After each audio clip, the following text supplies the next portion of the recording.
Olá, eu sou o Charleson Silva e o vídeo que você vai assistir agora pode mudar a sua vida. Mas antes de irmos para o vídeo, eu gostaria de te fazer dois pedidos. O primeiro pedido é que você se inscreva nesse canal. E ao se inscrever nesse canal, ative também o sininho de notificações para que você não perca nenhum dos vídeos que eu postar aqui. E o segundo pedido que eu te faço é que você se torne membro desse canal. Fazendo assim, você estará me ajudando e me ajudando muito, tá bom? Então, se você tem condições de se tornar membro desse canal, faça isso e que o Eterno te abençoe. Vamos para o vídeo.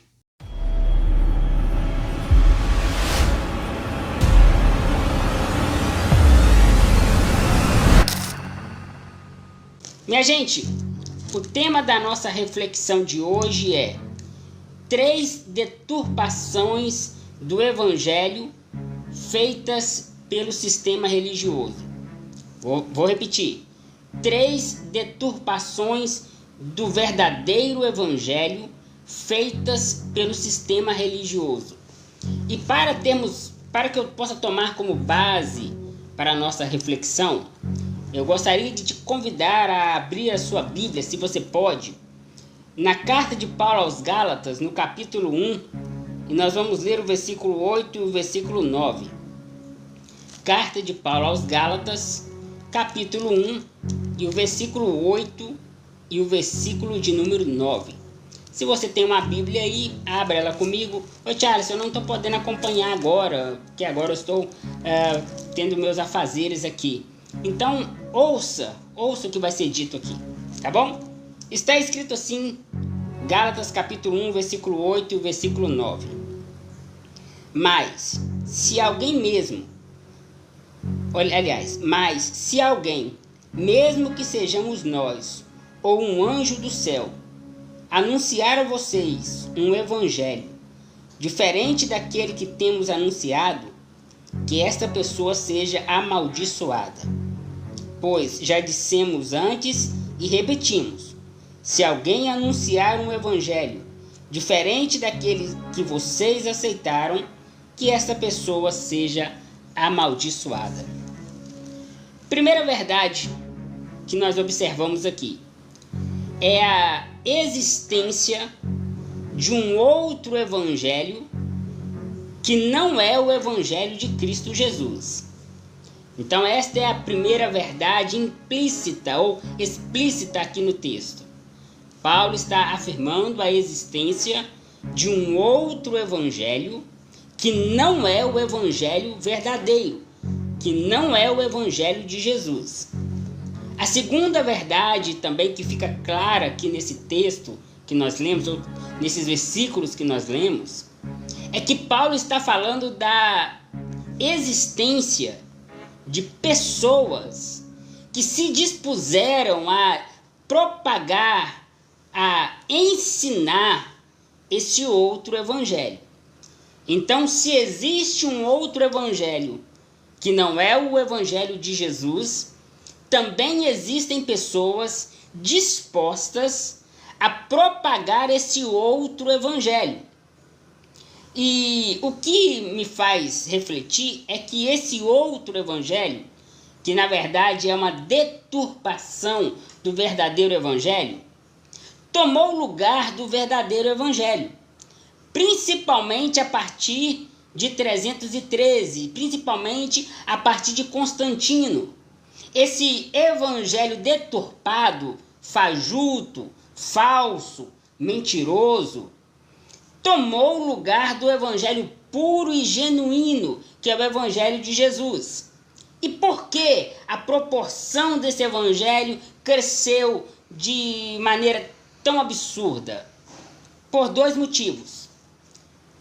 Primeiro motivo é porque existem pessoas desde Constantino, na verdade desde sempre, né? Existem pessoas de má índole, com caráter deturpado, que para poder conseguir poder, dinheiro, status, autoridade, deturparam esse evangelho e propagaram esse evangelho ensinando de forma mentirosa, de forma fajuta para as pessoas.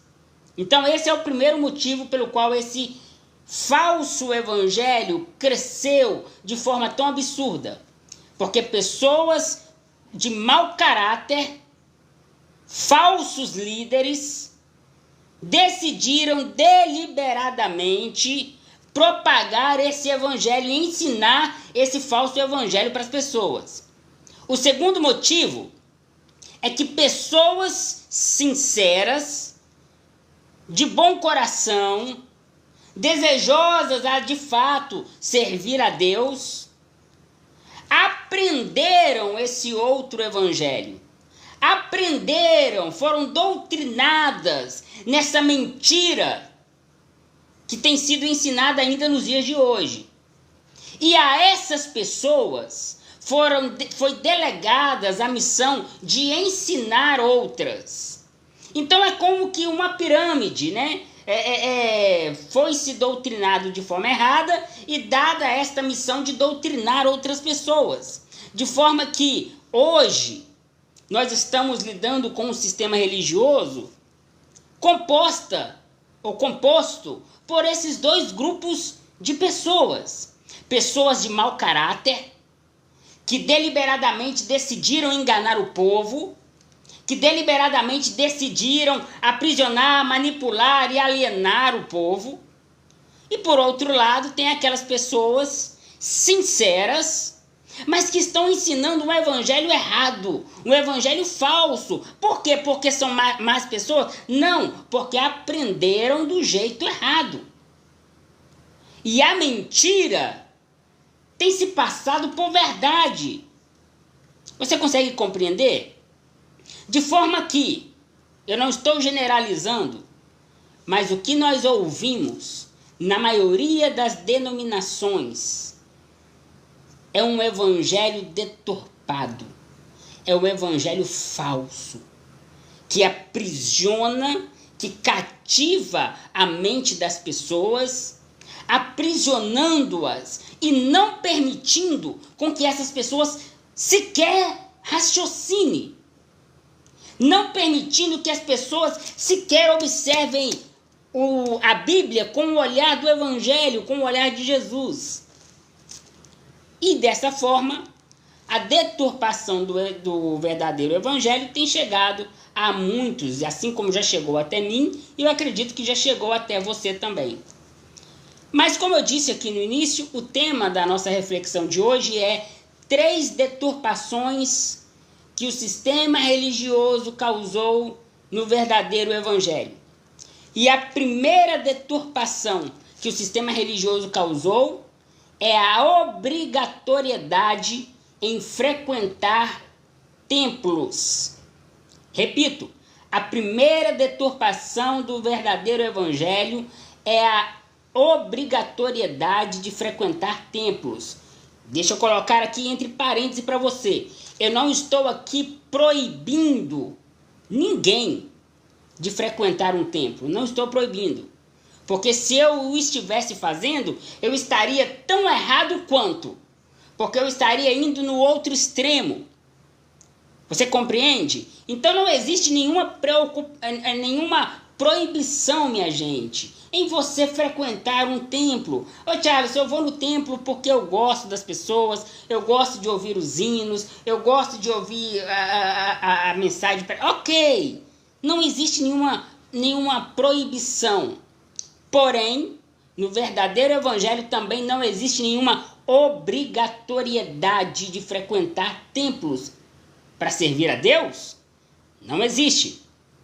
Você se lembra do que foi que Jesus disse à mulher samaritana, quando esta o indagou, perguntando: Mestre, os judeus dizem que é em Jerusalém o lugar de adorar. Já nós, samaritanos, adoramos nesse monte.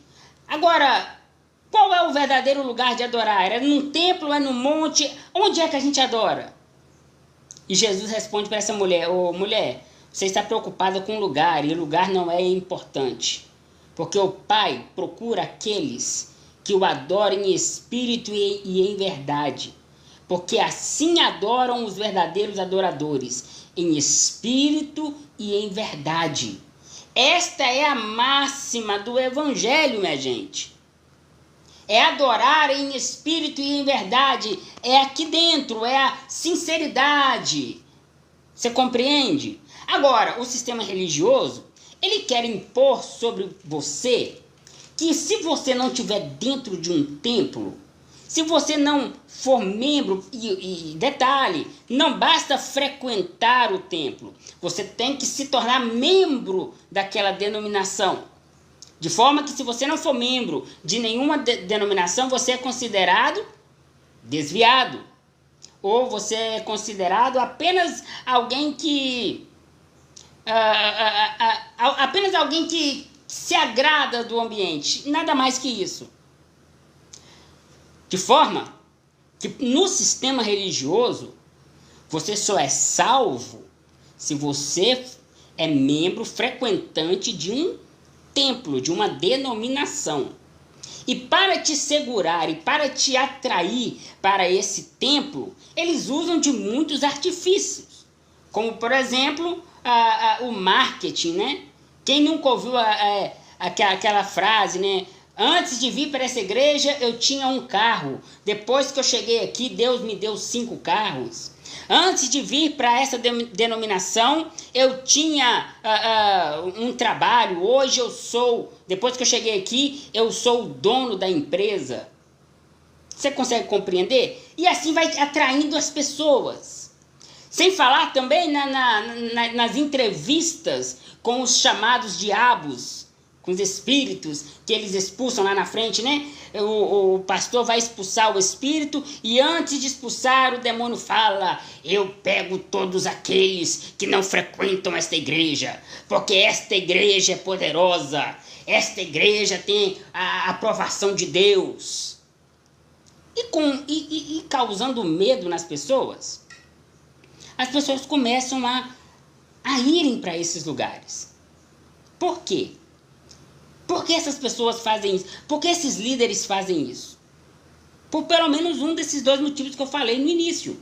Ou porque, de fato, são pessoas corruptas, canalhas, que querem enganar o povo, ou porque são pessoas simples, de bom coração, que aprenderam que aquilo é uma verdade. Você consegue compreender isso? Esta é a primeira deturpação do verdadeiro evangelho. É a obrigatoriedade de frequentar um templo, de frequentar um lugar.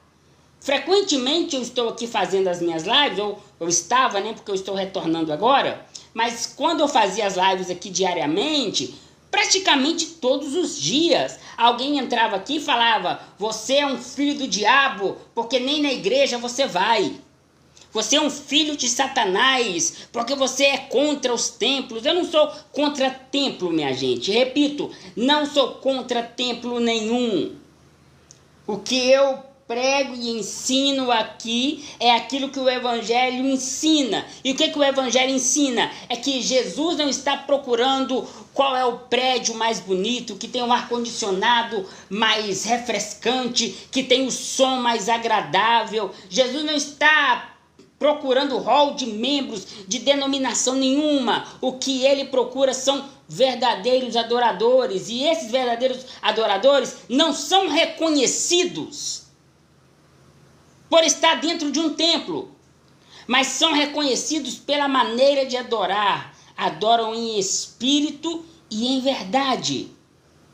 Agora, isso que eu estou dizendo aqui pode ser simples para muitos de vocês que está me escutando e me assistindo nesse momento. Pode ser óbvio para muitos de vocês, mas tem uma grande maioria que não suportam essa verdade.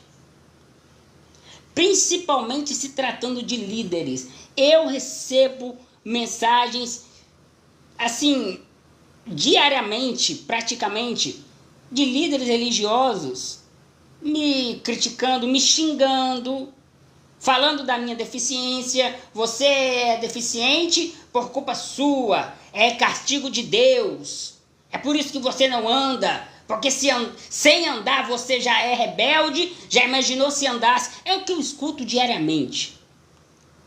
tudo isso por causa de uma verdade simples. O que Jesus procura são verdadeiros adoradores que o adorem em espírito e em verdade. Se esses verdadeiros adoradores estão dentro de um templo, ok, beleza. Desde que esse lugar seja um lugar do bem, seja um lugar onde o verdadeiro evangelho é ensinado, seja um lugar onde as pessoas ali se amam e comungam de um sentimento comum, ok. Agora, não vá pensar que o fato de você frequentar um templo te faz mais santo e mais próximo de Deus do que alguém que o adora em espírito e em verdade, porém fora desse ambiente. Compreende? Você consegue compreender isso? Não, o fato de você frequentar ou não frequentar não faz diferença alguma. A diferença está no adorar em espírito e em verdade. Então essa é a primeira deturpação que o sistema religioso causou no verdadeiro evangelho e divulga e ensina para as pessoas. A segunda deturpação do verdadeiro evangelho é a mistura que o sistema religioso, principalmente o neopentecostalismo, faz, a mistura entre cristianismo e judaísmo. Juntam tudo em um pacote só e vendem para vocês como se fosse a mesma coisa. Mas deixa eu te contar um segredo. Isso é só para quem me acompanha aqui no TikTok e no YouTube. Só quem me acompanha aqui vai ouvir esse segredo. Cristianismo e judaísmo são coisas absolutamente diferentes. O judaísmo é uma religião. O cristianismo é outra coisa. Consegue compreender? O judaísmo, em primeiro lugar, o judaísmo não crê em Jesus, eles ainda esperam o Messias. O judaísmo, ele não crê no Novo Testamento, ele tem a sua Torá. Então, é uma religião diferente. Agora, você já frequentou alguma denominação que cobra dízimo? Alguma denominação que celebra festas como Pentecostes, festa da Páscoa? Você já frequentou alguma denominação que tem a Arca da Aliança lá na frente? Você já frequentou alguma denominação cujo templo é chamado de Templo de Salomão? Você já frequentou alguma denominação que chama plataforma, onde ficam os líderes de altar? Eu acredito que sim. Eu já fui em várias denominações assim. Você sabia que tudo isso é uma cultura judaica, do judaísmo, introduzida no cristianismo? Quando, na verdade, no cristianismo, eu estou usando a palavra cristianismo na mais pureza, né, no sentimento da palavra, porque o cristianismo de hoje é uma religião deturpada, compreende? No evangelho não existe necessidade de arca de aliança, não existe a obrigatoriedade de entregar um dízimo para que Deus possa repreender o devorador da sua casa. Não existe essa obrigatoriedade, não existem essas ordens, não existem estas leis. O irmão disse, parece que temos um antissemita aqui. Não, querido, só estou explicando a diferença entre judaísmo e cristianismo. Não é a mesma coisa. Não é a mesma coisa. Agora, se você frequenta um desses templos, saiba que você está vivendo uma salada, uma mistura daquilo que é o judaísmo com aquilo que foi chamado cristianismo. E agora eu vou dizer o mais perigoso, é que quando você vive as práticas daquilo que Jesus já anulou na cruz, você está assim anulando o sacrifício de Jesus. Quando você obedece uma lei do Antigo Testamento, porque você diz assim, olha, eu tenho que obedecer porque está no Antigo, porque está aqui, ó, e se eu não fizer, eu estou pecando. você anulou Jesus. Ah, Tiago, você está me dizendo então que quando recebemos Jesus, a gente vive de qualquer maneira? Não. É aí que o negócio muda mesmo. Aí eu não sigo porque tem uma lei dizendo... Eu não mato porque tem uma lei dizendo não mate. Eu não mato porque eu amo o meu próximo. Eu não mato porque dentro de mim habita o Espírito de Cristo. Eu não roubo, não porque tem uma lei dizendo não roubarás. Eu não roubo porque eu entendo que aquele que tem Cristo, que tem Jesus, ele não rouba. Você entende? O irmão de Júnior está dizendo assim, vou continuar frequentando. E é um direito seu, meu irmão. É um direito seu frequentar, assim como é um direito de qualquer um não frequentar. O que não é direito seu e nem meu é dizer que você que frequenta está salvo e quem não frequenta está no inferno e nem vice-versa. Você consegue me entender? Então esta é a segunda deturpação do Evangelho. É quando costumes judaicos são introduzidos no cristianismo e apresentado para as pessoas como se fosse uma só coisa. Por exemplo, sobre dízimo.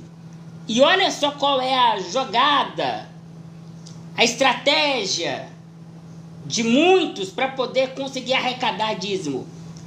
Outro dia eu estava assistindo na televisão um líder expulsando um demônio e ele colocou o microfone assim e o demônio falou assim: ah, eu odeio todos que entregam dízimo, porque o dízimo tira as minhas forças.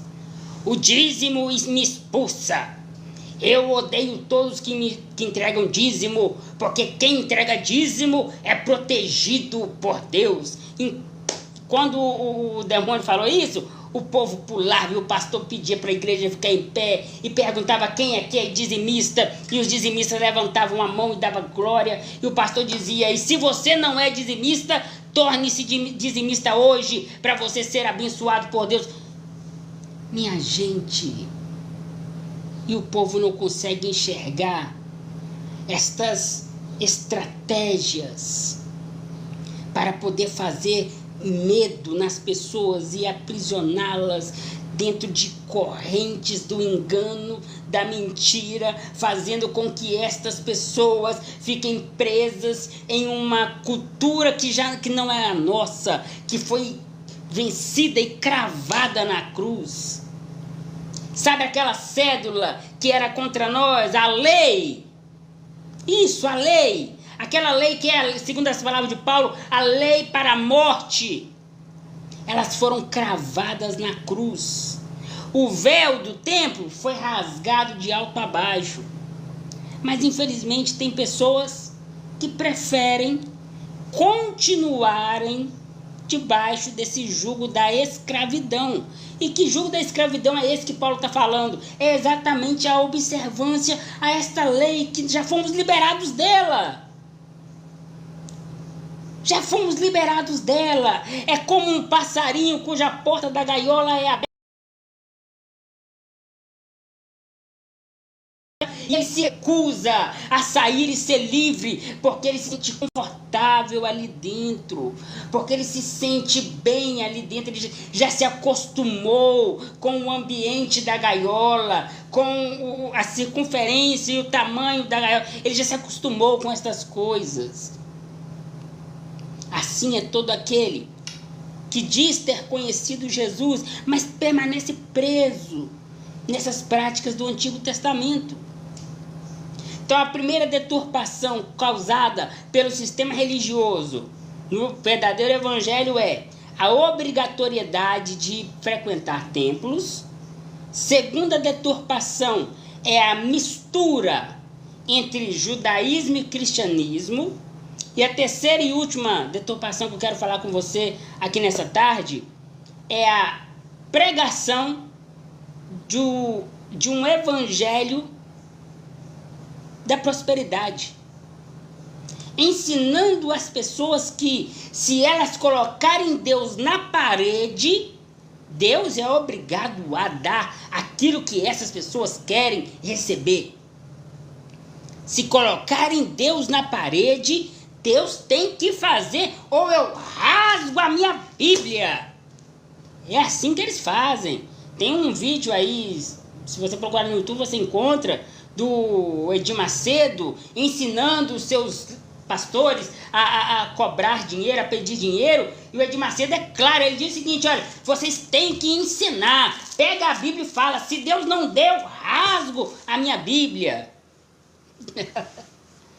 E é assim que é feito, não só lá na igreja do Edir Macedo, mas em tantas outras, às vezes de formas mais sutis, mas com palavras convincentes, com promessas. Uma mãe que tem um filho envolvido nas drogas, aí vai em um templo desse e o pastor diz o seguinte: olha, faça um voto de R$500 e Deus vai tirar o seu filho das drogas. Qual é a mãe que não dá o que não tem para ver o seu filho fora das drogas?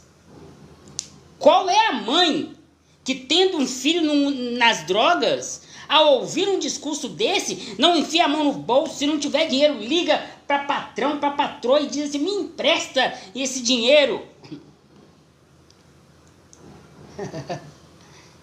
Qual é a mãe que não faz isso? Sabe por quê?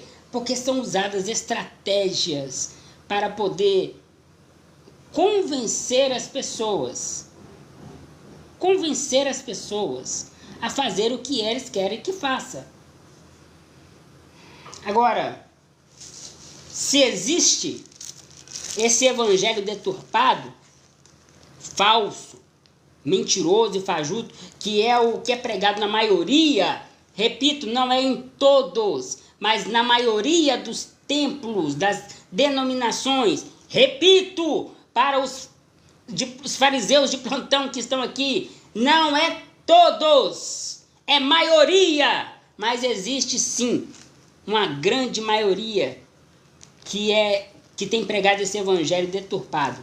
Se existe esse evangelho deturpado, por outro lado também existe o verdadeiro evangelho. Existe o evangelho de Cristo. Existe o evangelho de Jesus. E é justamente o evangelho de Cristo que não é aceito por muita gente. Não é aceito porque ele é simples. Não é aceito porque ele é renúncia. Não é aceito porque ele ensina a dar a outra face, a caminhar 2 milhas. Não é aceito porque ele não coloca Deus na parede. Ele não é aceito porque o centro dele não somos nós. O centro é Jesus. E as pessoas querem seguir as suas vontades, a massagear o seu ego. Esse evangelho puro é o evangelho que eu gostaria que todos conhecessem. Um evangelho que te limpa e te liberta, não o seu exterior, não a sua aparência, mas ele te renova aqui dentro, te torna uma nova criatura de verdade. Sabe, minha gente, ele não te faz uma pessoa hipócrita, que coloca os outros no inferno para se sentir superior aos outros, que condena o pecado dos outros e não consegue olhar para o seu próprio pecado. Quando eu venho aqui conversar com você, eu não estou aqui na condição de alguém que é santo, de alguém que é irrepreensível, de alguém que é... Não estou aqui. Eu estou aqui na posição de um irmão que quer crescer junto com você, que quer aprender junto com você. Esse é o verdadeiro evangelho. É aquele evangelho do nós. Não é meu pai, é Pai Nosso. O verdadeiro evangelho, ele tira de nós esta arrogância, esse egoísmo de pensar que o Pai é meu, a vontade é minha, o pão é meu. Esse não é o verdadeiro evangelho. O evangelho do eu é um evangelho deturpado, ensinado os falsos líderes. Esse é o evangelho do eu. Agora, o verdadeiro evangelho é o evangelho do nós, do nosso. crescemos juntos, a bênção é para nós, é nós que somos mais que vencedores. Não existe nesse verdadeiro evangelho uma guerra para saber quem é maior, quem é melhor. Não existe esta disputa para saber qual denominação tem mais membros. Não tem isso, sabe por quê? Porque aqui o que importa não é número. O que importa aqui são vidas, são almas, é gente de verdade. Ainda que você aí na sua casa, eu aqui na minha casa, a gente nunca tenha se visto pessoalmente, somos um só, no mesmo espírito, somos igreja, porque nós temos o mesmo Pai, estamos no mesmo espírito, fomos salvos na cruz, é isso que importa.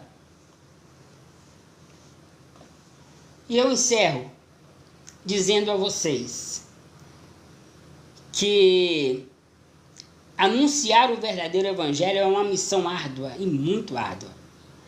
Não é simples e a gente ouve cada insinuações, cada apontamento, cada xingamento. Mas essa foi uma escolha que eu fiz há muito tempo. Desde quando eu entendi o evangelho. Desde quando o Espírito Santo tirou as escamas e as vendas dos meus olhos, eu tomei a decisão de anunciar esse evangelho.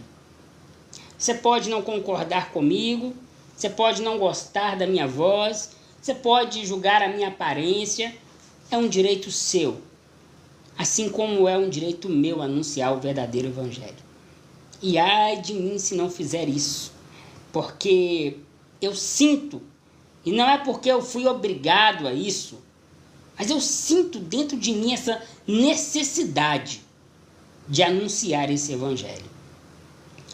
Outro dia alguém me disse assim: ô Charlison, você vai ficar doido se você ficar tentando confrontar o sistema, se você ficar tentando denunciar as mentiras que é pregado por aí, você vai ficar doido. E eu respondi: doido eu ficarei se eu me calar. Porque pior, eu esqueci quem disse essa frase, pior que o grito dos maus é o silêncio dos bons.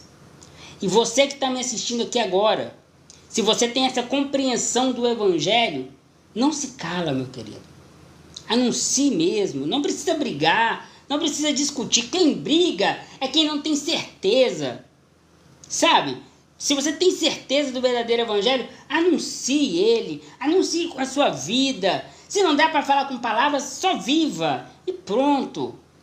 Anuncie esse verdadeiro evangelho, porque a cada dia mais se levantam homens e mulheres dispostas a pregar o falso evangelho. E infelizmente tanta gente tem entrado por essas portas e sido aprisionadas por essas mentiras. Senhor Jesus, meu pedido é que o verdadeiro evangelho, o evangelho de Cristo, o evangelho que transforma, o evangelho que nos faz uma nova criatura, esteja presente em nossa vida, em nossos lábios, e nos dê coragem para ensinar, para falar, para denunciar tudo aquilo que não é conforme o Espírito do Evangelho. É o meu pedido, em nome de Jesus. Amém. Amém, minha gente. Era isso que eu queria falar com você nessa tarde. Quero agradecer a Orleia, ao evangelista Alex. Deus abençoe vocês. Teve algumas pessoas aqui, olha, Gabi. Não sei se é Gabi ou acho que é Gabi, né? Deus abençoe. Gente, quem ainda não me segue, clica aqui para me seguir. Não sei se é aqui ou se é aqui embaixo. Tem um lugar aqui para clicar para me seguir. Me siga. Se você ainda não está inscrito lá no meu canal no YouTube, vai lá, pesquisa por Charlison Silva Oficial. Charlison Silva Oficial. Também aqui na bio do meu TikTok tem um link do meu YouTube. Clica no link, vai lá, se inscreva, assista as mensagens, compartilha com outras pessoas. Tá bom, minha gente? Muito obrigado a todos que ficaram aqui. Obrigado pela compreensão, por estar me dando o seu tempo. Eu sei que a moeda mais preciosa que nós temos é o nosso tempo, você sabia? E se você ficou aqui durante esses minutos que eu estive falando, é porque você me doou o seu tempo.